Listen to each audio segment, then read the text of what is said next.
Pope Leo XIV is the first American pope, and that was clear during a visit by some Minnesota high school students at the Vatican. Now the students' memorable moment has gone viral. Maury Glover caught up with them in Italy to find out how this all went down. Maury? Well, the students from Providence Academy in Plymouth head back to Minnesota tomorrow, but they'll return with quite a story they'll remember for the rest of their lives. Well, the stuff we have done and seen, I just could not have expected it going into it. Jack Sams and his friends have been on the trip of a lifetime for nearly 2 weeks. But their Italian adventure hit a home run during a visit to Vatican City.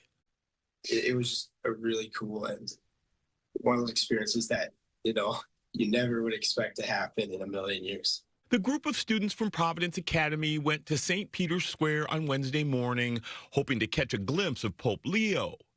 They not only got to see him as he rode by in the back of the Pope Mobile, they got his attention by chanting the name of his favorite baseball team while growing up in Chicago. White Sox! White Sox! And he waved at them and chanted it right back.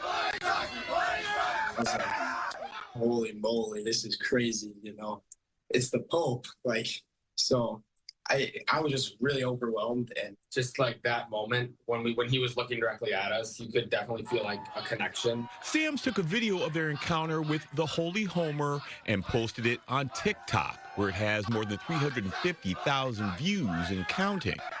Most people, when they think of the head of the church, they don't think of sports and White Sox and stuff. So I think it was a cool way to connect it to some people that enjoy sports a lot, and that's how it also got a lot more views too. Sams isn't sure if their experience with the Pope was divine intervention, but he says it's proof a little faith can go a long way. It's just one of those moments where you really feel blessed by God and just you feel the Holy Spirit working in your life. It's just really cool.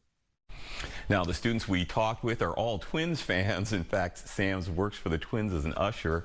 He says he may get a hard time from some of his co-workers about chanting White Sox to the Pope, but he says it was well worth it. I think he's already forgiven for that. I think so. And that video is now up to more than 420,000 views. So just keeps climbing. So much fun. Thanks, Maury.